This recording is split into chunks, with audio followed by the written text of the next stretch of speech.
Commander Jin-Ho Kim's boots echoed across the polished crystal floor as he entered the Galactic Council's Grand Assembly Hall. The massive chamber stretched upward like a cathedral, its walls lined with viewing galleries where representatives from dozens of species watched the proceedings. Holographic displays flickered around the circular chamber, showing real-time footage of the Void Swarm's relentless advance through the Outer Rim territories. Jin-Ho had seen those images too many times, entire planets stripped bare in hours. Their surfaces left as barren rock, while the bioships of the swarm pulsed with stolen life energy. 3 civilizations had already fallen completely, their colonies nothing but empty husks drifting in space. The Kaleth Empire, proud warriors who had held their borders for 1,000 years, had lasted exactly 6 days against the swarm's assault. The voting chamber hummed with tension as representatives from the 12 core species took their positions.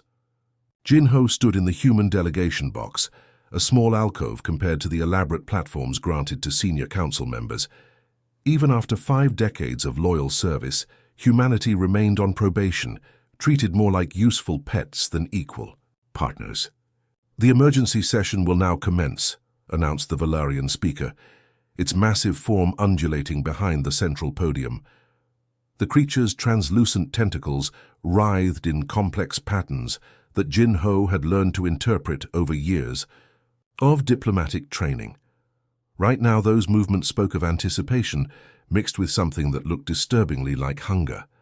The holographic display shifted to show fleet positions across the galaxy.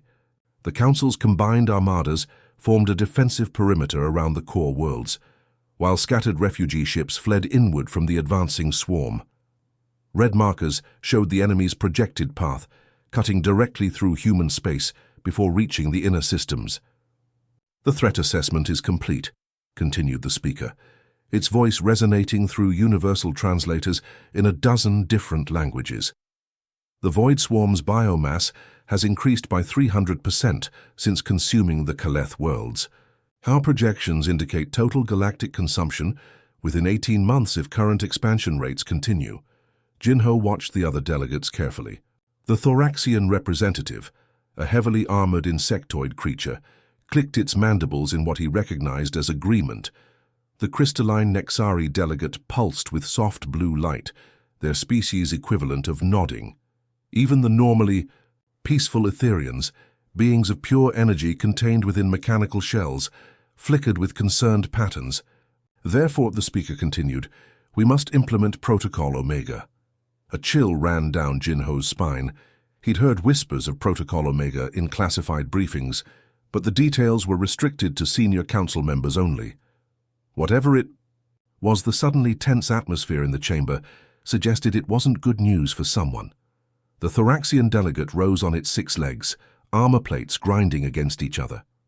"Protocol Omega requires a diversion force to engage the swarm's primary biofleet, while our main armadas reposition to defensive coordinates. This sacrificial fleet must hold the enemy's attention for a minimum of 6 months to allow proper evacuation and fortification of core worlds." Jin-Ho felt his blood turn cold. A sacrificial fleet.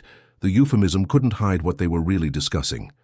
"The question before us," the speaker announced, "is which species will volunteer their fleet for this critical mission."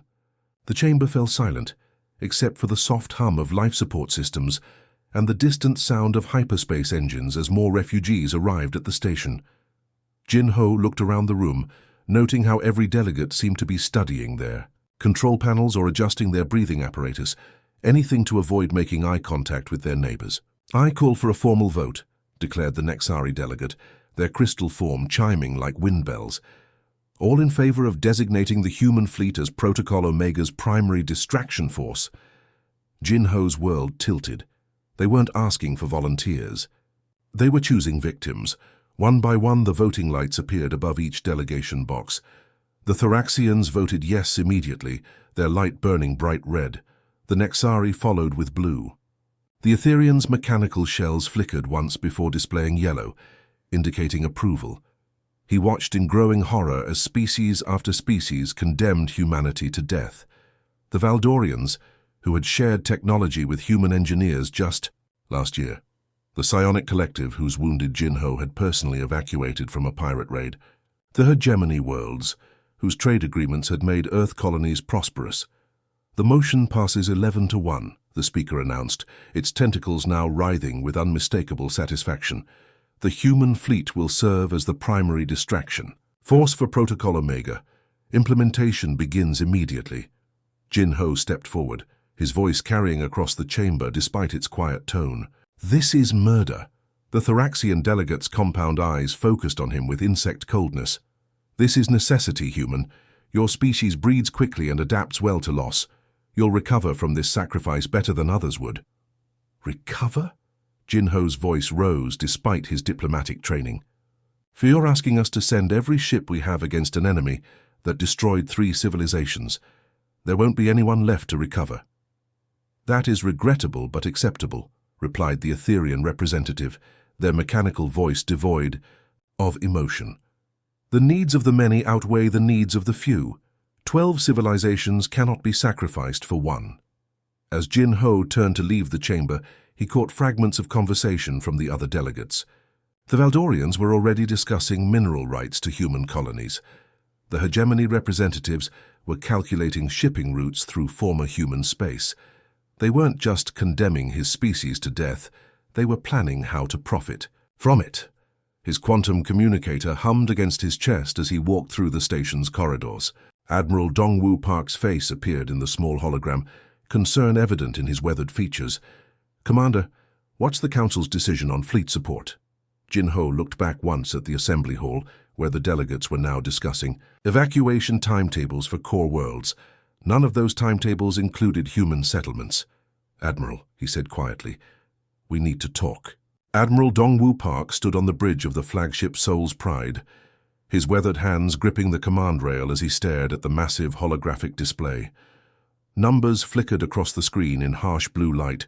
2,847 vessels spread across a defensive formation that stretched for millions of kilometers. Every single ship humanity could scrape together floated in the darkness of space, from massive dreadnoughts bristling with railguns to tiny patrol craft that should have been decommissioned years ago. The bridge crew worked quietly at their stations, fingers dancing across control panels that glowed with soft amber light.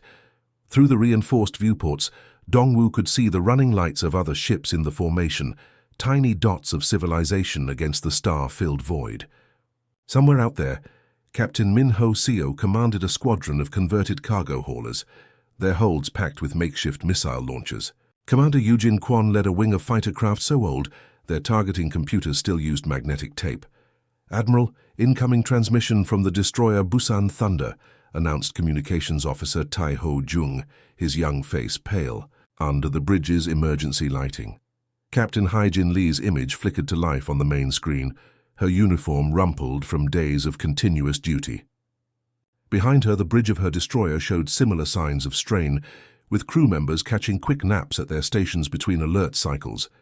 Sir, long-range sensors confirm it. The Council fleets are pulling back to the sanctuary zones, she reported, her voice tight with controlled anger. The Thoraxian battle group just jumped to hyperspace. The Valdorian carrier wings are already gone. We're picking up encrypted transmissions, but it's clear they're abandoning their positions. Dongwu felt something cold settle in his stomach. He'd known this moment would come ever since Commander Jinho Kim's message from the Council station, but seeing it happen still felt like a physical blow. Around him, bridge officers exchanged glances, their faces reflecting the same mixture of fear and rage he felt building inside his chest. What about civilian evacuations, he asked, though he already suspected the answer. The Council transport ships are only picking up their own species, sir. Human colonies are being left behind. We're receiving thousands of distress calls from settlements across the Outer Rim. The tactical display updated with new information, showing red markers spreading like a disease across the galaxy's edge. Each marker represented a human colony that had gone silent in the past 72 hours. New Geneva, with its 3 million inhabitants. The mining stations around Kepler 442. The agricultural domes of New Jeju Island. All gone, consumed by the advancing void swarm. Lieutenant Woo Jin Park, The Admiral's nephew and the fleet's youngest navigation officer looked up from his console with tears in his eyes. "Sir, we just lost contact with my home colony on Tau Ceti Prime. The automated beacon went dark 15 minutes ago." Dongwu placed a firm hand on the young man's shoulder. Around the bridge, he could see similar scenes playing out as crew members received word about lost homes, missing families, entire worlds that no longer existed. The weight of command had never felt heavier. "Dr. So Young-Yoon to the bridge," he called over the ship's intercom system. Minutes later, the fleet's chief scientist emerged from the elevator, her lab coat stained with coffee and her grey hair pulled back in a hasty ponytail. Dr. Yoon had been working around the clock on humanity's last desperate gambit, sleeping in her laboratory and living on stimulants and determination. "Admiral, Project Ghostfire is as ready as it's going to be," she said without preamble, pulling up holographic schematics that filled the air around them. "The quantum cascade weapon can theoretically destabilize the biomatrix that holds the swarm ships together. Think of it like cutting the strings on a puppet, but on a massive scale." The display showed complex mathematical equations that hurt to look at directly. Quantum mechanics twisted into shapes that shouldn't have been possible. At the center of it all was a device no larger than a briefcase, connected to the ship's main reactor by cables thick as a man's arm. "What's the catch?" Dongwu asked, though the doctor's expression already told him he wouldn't like the answer. "The power requirements are enormous. We'll need to channel the entire fleet's reactor output through a single point, creating a cascade effect that spreads through hyperspace itself. The energy release will be—" She paused, searching for words. "Think of it as setting off a star inside a soap bubble.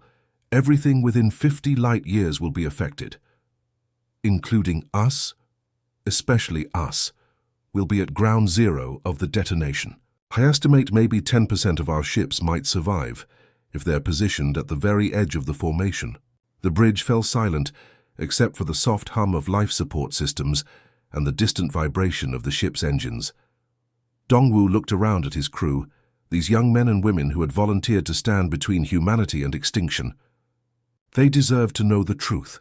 "Sir," called out sensor operator Ji-Hoon Kim, his voice cracking with excitement and terror. "Hyperspace distortions detected on the edge of the system. Multiple contacts, bearing 27 Mark IV. There. Big, sir, really big." The tactical display shifted, showing massive shapes beginning to emerge from the twisted space-time of hyperspace. The first Void Swarm bioships materialized like nightmares given form, their organic hulls pulsing with stolen life energy from consumed worlds. Each vessel was the size of a city, their surfaces covered in writhing tentacles and parasitic growths that seemed to move with their own intelligence. "All ships, this is Admiral Park," Dongwu announced across the fleet-wide communication channel. His voice carried to every bridge, every fighter cockpit, every engine room where human beings prepared to face impossible odds. "Today we stand not just for humanity, but for the principle that some things are worth dying for. The Council may have abandoned us, but we will not abandon each other." More bioships emerged from hyperspace, their alien forms blocking out stars, as they arranged themselves in attack formations. Sensor readings showed energy signatures unlike anything in known space, weapons that fed on life itself, and armor grown from the bones of dead civilizations. "All weapons prepare to fire," Dongwu ordered, his hand hovering over the fleet combat control. "Today we show them what humans do when they're pushed too far." The first wave of railgun rounds streaked across space like falling stars, carrying humanity's defiance toward an enemy that had never known defeat. Admiral Dongwu Park clung to his command chair as another explosion shook the Soul's pride, sending sparks cascading from damaged control panels. The flagship's bridge looked like a war zone, with half the crew stations dark and emergency lighting casting everything in hellish red. Through the cracked viewport, he could see the wreckage of what had once been humanity's greatest fleet, burning hulks drifting between the stars like funeral pyres. 6 months. 6 months of the most brutal space combat in galactic history had whittled down 2,847 human vessels to barely 400 survivors. The Void Swarm had thrown wave after wave of bioships at them, each one the size of a city and covered in writhing, organic weapons that seemed to learn from every encounter. For every swarm vessel destroyed, Humanity had lost 10 of their own. "Hull breach on Deck 7, reported Lieutenant Woo Jin Park, blood streaming from a gash on his forehead. "Emergency bulkheads are holding, but life support is failing in sections 4 through 12. The tactical display, what remained of it, showed the grim reality of their situation. The swarm's latest assault had broken through their defensive lines in 3 places. Bioships were already feeding on the wreckage of human vessels, growing larger and stronger with each meal. In the distance, more enemy reinforcements continued to emerge from hyperspace, their organic hulls pulsing with the stolen life energy of consumed worlds. Captain Hye Jin Lee's face appeared on the communication screen, her destroyer's bridge wreathed in smoke behind her. "Admiral, we've lost the Incheon Defender and the Gwangju's Fury. The swarm is adapting to our weapons faster than we can modify them. Our railguns aren't even scratching their armor anymore."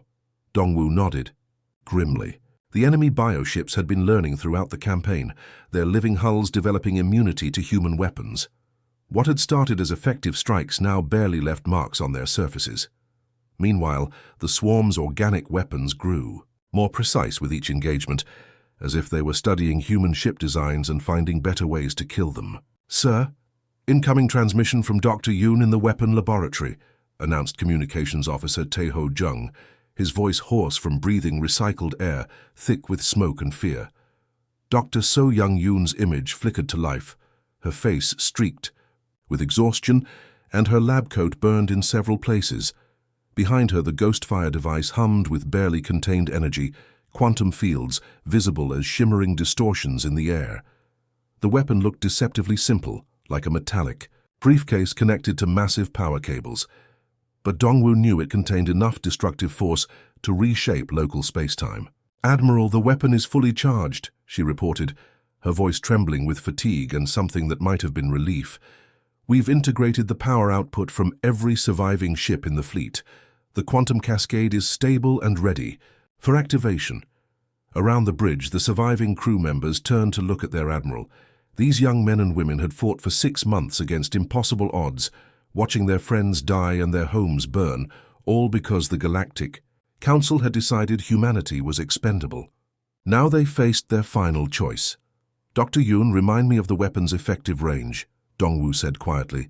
"The cascade will propagate through hyperspace in all directions from the detonation point. Everything within 50 light-years will be affected. The quantum disruption should collapse the biomatrix that holds the swarm ships together, essentially unraveling them at the molecular level. And our own ships?" Dr. Yoon closed her eyes for a moment. "We'll be at ground zero, sir. The energy release will be equivalent to a supernova, but contained within quantum dimensions. I estimate maybe 30 or 40 ships might survive if they're positioned at the absolute edge of our formation and jump to hyperspace the instant before detonation." Lieutenant Commander Sung-ho Kim, the fleet's tactical officer, looked up from his damaged console. "Sir, long-range sensors are detecting another swarm wave incoming. Estimated arrival in 20 minutes. This one's bigger than anything we've seen before." The display updated to show the approaching nightmare. Hundreds of bioships, some so massive they had their own gravitational fields, were emerging from the depths of space. At their center was something that defied description. A living structure the size of a small moon, with tendrils that stretched across thousands of kilometers. It pulsed with the combined life force of every world the swarm had consumed. "That's their command ship," whispered Dr. Yoon, staring at the readings in horror. "It's been feeding on our fallen vessels, growing stronger with each battle. If it reaches the inner systems—" Dongwoo stood up slowly, feeling the weight of command settle on his shoulders one final time. Through the communication system, he could hear reports from across the fleet. Captain Minho Seo's cargo haulers were down to their last missiles. Commander Eugene Kwon's fighter wings had been reduced to a handful of damaged craft. The destroyer, Busan Thunder, was running on emergency power, her engines failing. "All ships, this is Admiral Park," he announced across the fleet communication channel. "Dr. Yoon, activate Ghostfire." "Sir," Dr. Yoon's voice broke as she spoke. "The cascade will destroy everything within 50 light-years, including our own ships, including us." Dongwoo looked around the bridge at his crew, these brave souls who had followed him into hell itself. Lieutenant Woojin Park gave him a small nod. Communications Officer Taiho Jung straightened in his chair. Even through the smoke and sparks, he could see determination in their eyes. "Better we choose our death than let them choose it for us," he said simply. Dr. Yoon's hands moved over her controls with practiced precision. The Ghostfire device began to glow, quantum energies building toward critical mass. Across the fleet, every surviving ship channeled their reactor output into the weapon, creating a cascade of power that made space itself shimmer. "Cascade initiated," Dr. Yoon reported. "Detonation in 10 seconds." The Void Swarm command ship seemed to sense the danger, its massive form beginning to turn away. But it was too late. The quantum weapon reached critical mass, and reality itself began to unravel. The explosion wasn't visible in normal space. Instead, it existed in quantum dimensions, a cascade of energy that propagated through hyperspace faster than light itself. Where it touched the swarm bioships, their organic matrices simply came apart, molecules separating as the fundamental forces that held them together were disrupted. 90% of the Void Swarm fleet vanished in an instant, their biomass scattered across space as harmless particles. The massive command ship lasted a few seconds longer before it too dissolved into quantum foam. But the cascade didn't distinguish between friend and enemy. Human vessels caught in the expanding wave of destruction shared the same fate there. Hulls coming apart as space-time itself twisted around them. Admiral Min Seo-han watched from the bridge of her cruiser, Daigu's Vengeance, positioned at the very edge of the formation. Her ship shuddered as the quantum wave passed through them, systems failing and hull plates buckling. But somehow they survived. Around her, only a few hundred other vessels remained intact, scattered survivors of humanity's greatest sacrifice. As her communications officer restored contact with the other survivors, Min Seo intercepted a transmission from the Galactic Council. What she heard made her blood freeze. "Excellent news from the human sector," came the voice of the Thoraxian delegate. "The sacrifice has been completed successfully. Our mining fleets can begin operations in former human territories immediately." "The biological threat has been neutralized," added the Valdorian representative. "We should begin colonization surveys of the most valuable worlds within the month." But it was the next intercept that shattered what remained of Min Seo's faith in their former allies. Deep in the encrypted data logs, she found communication records between the Council and Swarm bioships, coordinates, fleet positions, defensive, weaknesses. The Council hadn't just abandoned humanity to die, they had actively helped the enemy find them. "They wanted us dead," she whispered, staring at the damning evidence. "They planned this from the beginning." Around her bridge, the surviving crew members listened in stunned silence as the full scope of the betrayal became clear. The few thousand human survivors floating in the wreckage of their civilization faced a choice: fade quietly into extinction, as the Council intended, or become something else entirely. In the darkness between the stars, something new was about to be born. Admiral Dongwoo Park gripped the twisted metal railing of his command bridge as another section of the Soul's Pride vented atmosphere into space. The flagship's hull had been breached in 17 places, held together by emergency force fields that flickered dangerously with each power fluctuation. Around him, his bridge crew worked at sparking consoles, their faces lit by the orange glow of warning lights that had been flashing continuously for 3 weeks. The holographic tactical displays showed the brutal reality of their situation. What had started as humanity's greatest fleet was now scattered debris across 3 star systems. Broken ships drifted between the planets like metallic corpses, their hulls torn open by the Void Swarm's organic weapons. The enemy bioships moved through the wreckage like scavengers, feeding on the remains of human vessels and growing stronger with each meal. Captain Hyejin Lee's image flickered on the communication screen, her destroyer listing badly to 1 side. Behind her, sparks showered from damaged systems, while her crew fought to keep their ship operational. "Admiral, we've lost another squadron to the feeding cluster near Jupiter's moons.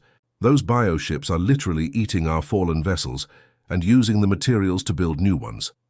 Through the flagship's cracked viewport, Dongwoo could see the nightmare that space combat had become.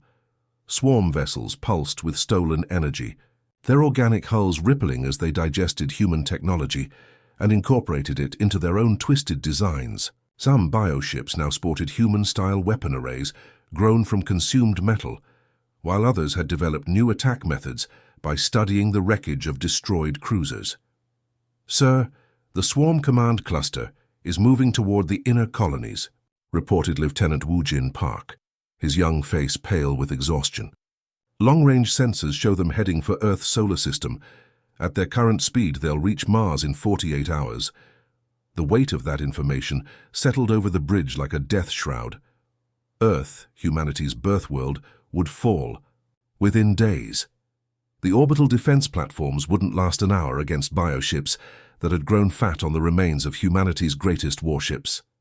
Billions of people would become food for creatures that existed only to consume and expand. Dr. Yoon to the bridge, emergency priority," crackled the intercom system. Minutes later, the elevator doors parted to reveal Dr. So Young Yoon, her lab. Coat torn and her grey hair wild from 6 months of continuous work. The quantum physicist looked like she hadn't slept in weeks, surviving on stimulants and desperate determination. Behind her, 2 junior scientists carried portable displays showing the status of Project Ghostfire. "Admiral, the weapon is fully operational," she announced without preamble, her voice hoarse from breathing recycled air thick with smoke. "We've managed to link the power cores of every surviving ship in the fleet. The quantum cascade generator is stable and ready for activation." The portable displays showed a complex web of energy connections spanning the remains of the human fleet. Every functioning reactor, from massive dreadnought power plants to tiny fighter craft fusion cells, had been networked together to feed power into a single devastating weapon. At the center of it all was the Ghostfire device itself, a deceptively simple machine that could unravel the fundamental forces holding matter together. "What's our effective range?" Dongwoo asked, though he already suspected the answer would seal their fate. "The quantum cascade will propagate through hyperspace in all directions from the detonation point. Everything within 50 light-years will be affected by the reality distortion. The biomatrix that holds the swarm ships together should collapse, essentially dissolving them at the molecular level." Lieutenant Commander Sung-Ho Kim looked up from his damaged tactical station.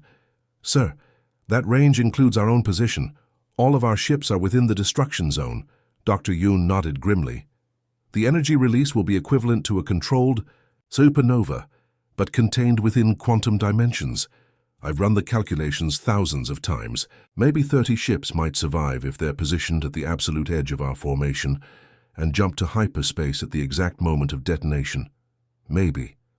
Around the bridge, the surviving crew members exchanged glances. These young men and women had watched their friends die for 6 months, had seen their homes burned and their families consumed by an enemy that grew stronger with each victory. Now they faced the ultimate choice: certain death fighting conventionally, or almost certain death with a chance to take their enemies with them. "Sir, massive hyperspace distortions detected on the system's edge," called out sensor operator Ji-hoon. Kim, his voice tight with fear. "The swarm's main fleet is arriving. Estimated count over 2,000 bioships." The tactical display updated to show the approaching horror. Bioships the size of cities emerged from twisted space-time, their organic hulls pulsing with the life energy stolen from a dozen consumed civilizations. At their center was something that defied human understanding, a living structure so massive it generated its own gravitational field. Tentacles, thousands of kilometers long, writhed from its surface, each one capable of destroying a human cruiser with a single touch. "That's their primary feeding organism," Dr. Yoon whispered, staring at the sensor readings in shock. "It's been growing throughout our campaign, incorporating biomass from every battle. If it reaches the inner systems, it won't just consume Earth. It'll use our planet as raw material to spawn hundreds of smaller organisms." Dongwoo stood slowly, feeling the eyes of his crew upon him. Through the fleet communication system, he could hear similar conversations happening on every surviving ship. Captain Minho Seo's converted cargo haulers were down to their last fusion torpedoes. Commander Eugene Kwon's fighter squadrons had been reduced to a handful of damaged craft, held together with emergency patches. "All ships, this is Admiral Park," he announced across the fleet-wide channel. "Dr. Yoon, activate Ghostfire." "Sir," Dr. Yoon's voice broke as she spoke, "the cascade will destroy everything within 50 light-years, including our own ships." "Including us?" Dongwu looked around his bridge one final time. Lieutenant Wu Jin Park straightened at his station, ready to die alongside his uncle and commander. Communications Officer Tai Ho Jung's hands moved steadily over his controls, maintaining contact with the fleet, even as their world came to an end. These brave souls had followed him into hell itself, and they deserved to know their sacrifice would matter. "Better we choose our death than let them choose it for us," he said simply. Dr. Yoon's hands trembled as she entered the activation sequence. The Ghostfire device began to glow with otherworldly light, quantum energies building toward critical mass. Across the fleet, every surviving reactor fed power into the weapon, creating cascading energy fields that made space itself ripple like water. "Cascade initiated," Dr. Yoon reported, tears streaming down her face. "Detonation in 15 seconds. The Void Swarm seemed to sense the approaching destruction. Bioships began turning away from the human fleet, their organic hulls pulsing. With panic, the massive command organism tried to retreat into hyperspace, but its enormous size made quick movement impossible. 10 seconds, Dr. Yoon counted down. 5, 4, 3, 2... The explosion existed in dimensions beyond human perception. Reality itself twisted as quantum forces broke free from their natural constraints. Where the cascade touched swarm bioships, their organic matrices simply came apart, molecules separating as the fundamental bonds holding them together were disrupted. 90% of the enemy fleet dissolved into harmless particles within seconds, but the cascade consumed human vessels too. Ships that had fought bravely for 6 months vanished in flashes of quantum fire, their crews dying instantly as space-time folded around them. Admiral Min Seo-han watched from the bridge of her heavy cruiser, Daegu's Vengeance, positioned at the very edge of the formation. Her ship bucked and rolled as the quantum wave passed through them, hull plates buckling and systems failing, but somehow they remained intact. Around her in the darkness of space, only a few hundred other vessels had survived, scattered remnants of humanity's greatest sacrifice. As her communications officer restored contact with the other survivors, Minseo began intercepting transmissions. From across the galaxy, what she heard made her blood freeze in her veins. "Excellent progress in the former human territories," came the voice of a Thoraxian official. "Our mining operations can begin immediately, now that the biological threat has been eliminated." "The sacrifice was quite effective," added a Valdorian commander. "We should begin surveying the most valuable colonial worlds for immediate occupation." But it was the encrypted data logs that revealed the full scope of the betrayal.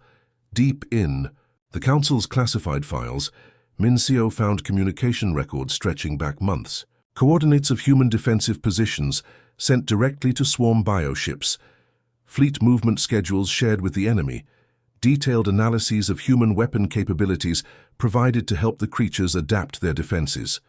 "They wanted us dead," she whispered, staring at the damning evidence displayed across her bridge screens. "They didn't just abandon us, they actively helped the swarm find us." Around her, the surviving crew members listened in stunned silence as the communications officer read through more intercepted messages. The Council had been planning humanity's extinction from the moment the Void Swarm appeared, using the crisis as an excuse to eliminate a species they feared was growing too powerful. In the wreckage-strewn space around them, a few thousand human survivors floated in damaged ships, all that remained of a civilization that had trusted the wrong allies. They faced a choice that would define what came next: fade quietly into extinction as the Council intended, or become something far more dangerous than their betrayers had ever imagined. The first sign of humanity's return was silence. Across 12 star systems, Council defense networks went dark in perfect synchronization, their quantum sensors registering nothing but empty space where massive fleets should have been detected. Then the attacks began. Admiral Min Seo-han stood on the bridge of the Ghost of Seoul, her flagship materializing from stealth mode directly above the Valerian homeworld. The ship's hull seemed to shift and flow like liquid metal, bio-enhanced. Armor plates that had learned to bend light around themselves during 3 years of hiding in the void between stars. Around her, dozens of similar vessels appeared from nowhere, their forms barely recognizable as the human ships they had once been. "All systems green, Admiral," reported Captain Jae Sung.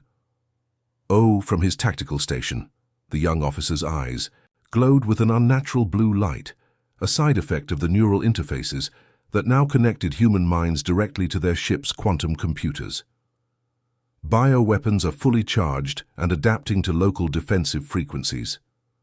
Through the bridge's transparent aluminum viewport, Minseo could see the Valerian capital world spinning peacefully below, its crystal cities gleaming in the light of their binary star system. Orbital defense platforms floated in perfect formation. Around the planet, massive structures bristling with energy weapons that had never known defeat.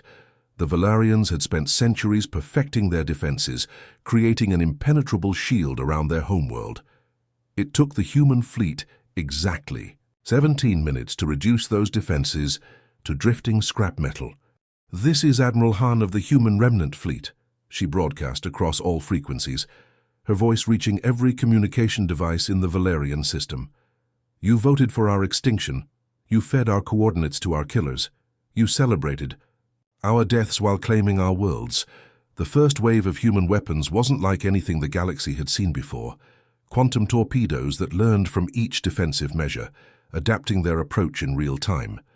Energy beams that turned the enemy's own shields against them, converting defensive energy into destructive force. Bio-enhanced projectiles that consumed enemy hull material and used it to fuel their own growth. The Valerian defense platforms, pride of their military engineering, began to crumble. Their energy shields flickered and died as human weapons analyzed their frequencies and generated perfect counter-harmonics. Weapon systems that had defended the homeworld for 3 centuries turned on each other as quantum viruses rewrote their targeting protocols. "Admiral, incoming transmission from the Valerian High Command," announced Communications Officer Eugene Park, her voice steady despite the chaos visible on the tactical displays. "They're requesting a ceasefire. Tell them to ask the children of New Geneva for a ceasefire," Minseo replied coldly. "Tell them to negotiate with the families they helped the swarm consume."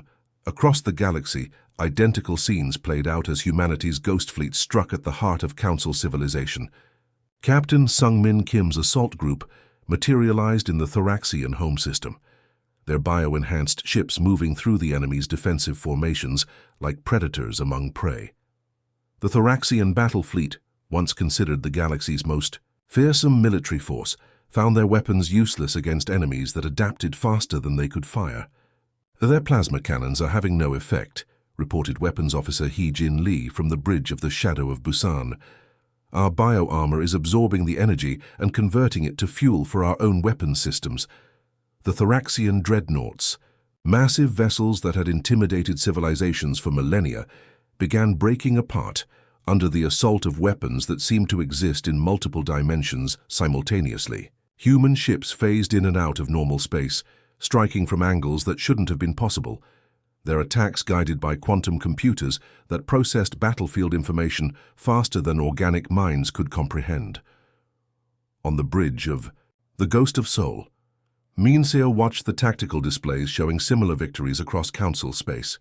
The Nexari crystal ships shattered like glass before weapons that disrupted their molecular structure. The Etherian energy beings found their mechanical shells useless against viruses that rewrote their core programming. The hegemonies automated. Defense fleets turned on their own worlds as human hackers took control of their command networks. "Ma'am, we're detecting massive civilian evacuations on all targeted worlds," reported sensor operator Woojin Choi. "Council leadership is fleeing to emergency bunkers." "Let them run," Minseo said, her voice carrying across the bridge. "They'll learn that there's nowhere in this galaxy they can hide from what they created." The human weapons continued their systematic destruction of Council military infrastructure.